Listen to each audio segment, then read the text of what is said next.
Hey everyone, welcome back. Today we're doing a deep dive on a pretty hot topic, especially in the tech writing world. Yeah, it's everywhere you look right now. AI. Exactly, AI. But specifically, we're going to be digging into this idea of AI being, get this, the ninth pillar of technical writing. Okay, ninth pillar. And to help us unpack that, we're looking at this really interesting piece by Curt Robbins, who, if you don't know, he's kind of a big deal in the tech writing world. Senior technical writer, tons of experience. Exactly.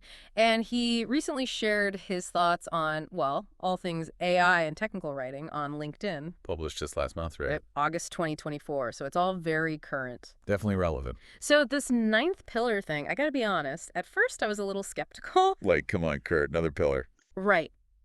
But then I kept reading, and I have to admit, he makes a pretty compelling case. Well, he had me at 4 times faster. Oh, yeah. That's actually where I wanted to go next.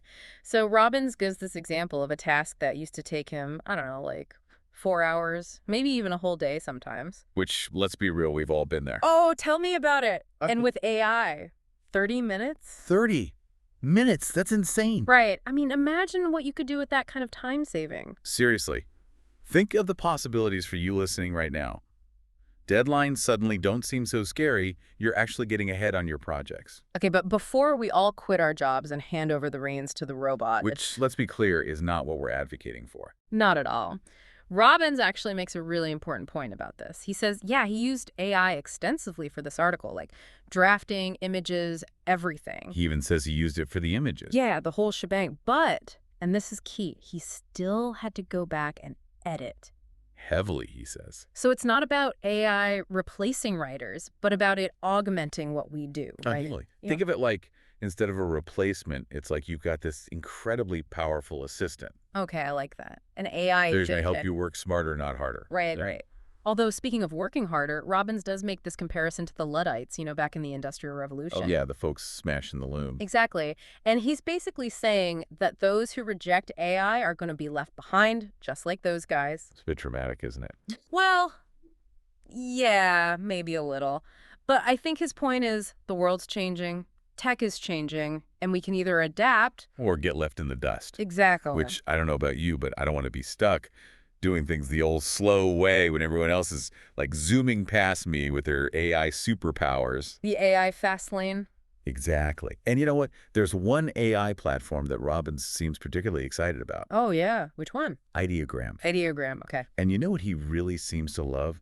Its ability to create, like, crazy realistic images. Oh, wow. I got to check that out. And even put text in them, which apparently a lot of other AIs struggle with. That's huge, especially for us visual learners. He even goes as far as to call Ideogram his daily driver now. Wow, high praise.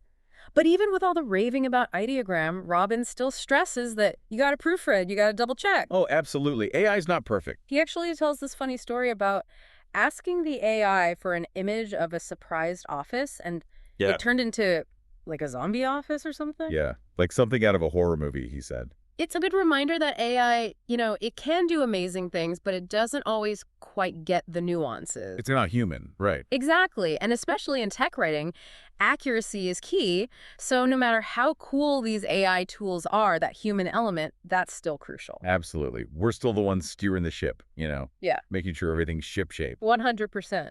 And it makes you think, right? When we talk about AI and technical writing, it's easy to get caught up in the tech itself. The shiny new tool?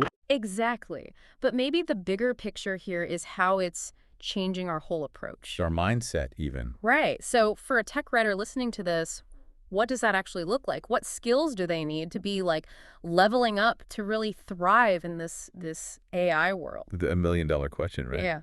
Well, I think first and foremost, the fundamentals, those never go out of style. So clear, concise writing. Absolutely.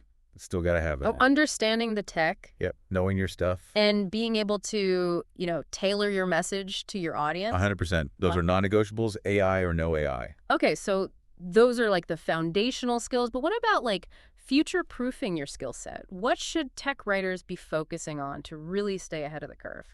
Okay, now we're talking. I think a big one is learning how to actually work effectively with AI tools. So not just using them. No, it's deeper than that. It's understanding their strengths, their limitations. So knowing when to use a certain tool for a certain task. Exactly. And also being able to give the AI the right input so you get the output you actually want. It's almost like learning to speak AI's language. Yes, you got to become fluent in AI. AI fluency, I love it.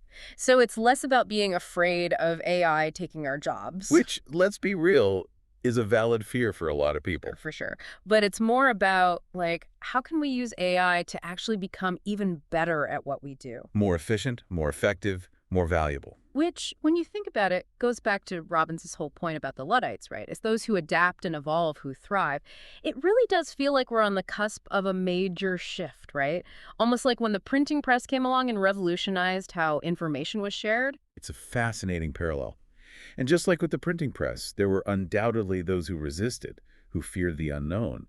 But ultimately, it's about embracing the possibilities, isn't it? Absolutely. And figuring out how to use these tools to tell even better stories, share information more effectively, and make our work even more impactful. Exactly. So instead of asking, will AI replace technical writers? Maybe the better question is, how can I use AI to become an even better, more valuable technical writer? To become the go-to expert, the AI whisperer who can really make this technology sing. Now you're talking. Because in the end, it's not about man versus machine.